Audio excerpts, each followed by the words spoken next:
Welcome to this lesson on trigonometry.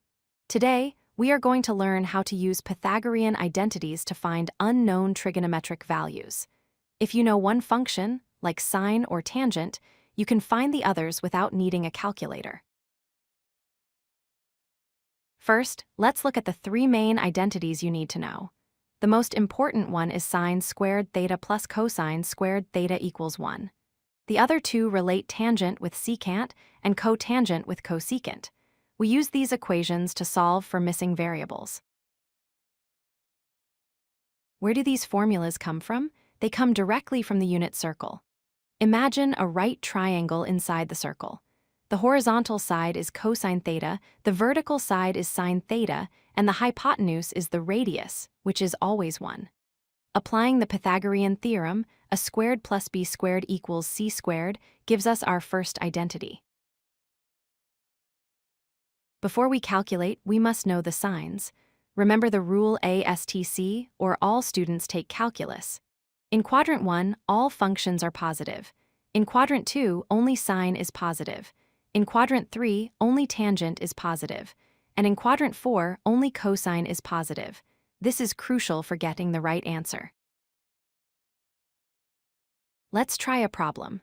Suppose we are given that sine of theta equals 3/5, and we know that theta is in quadrant 1. Our goal is to find the value of cosine theta. Since we have sine and want cosine, we will use the primary identity. Substitute 3/5 into the equation. Squaring 3/5 gives us 9/25. Subtract this from 1, which is 25/25, and we get 16/25.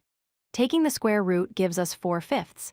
Since we are in quadrant 1, cosine is positive, so our final answer is positive 4/5. Here is a harder example.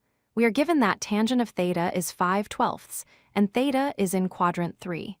We need to find secant of theta. We will use the identity 1 plus tangent squared equals secant squared. Plug in 5/12 and square it to get 25/144. Add 1 to this fraction to get 169/144. The square root of that is 13/12.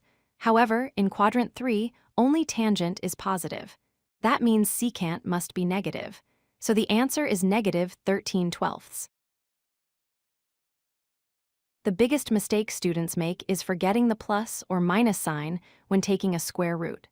Mathematically, x squared equals 25 means x could be positive or negative 5. You must always check the specific quadrant to decide which sign is correct. To wrap up, remember these 3 steps. First, memorize the identities. Second, use algebra to isolate the unknown function. And third, always check the quadrant using the ASTC rule to determine the correct sign. Practice this, and you will master trigonometric identities. If you like this video, hit that like button and don't forget to subscribe. Visit codelucky.com for more such useful content.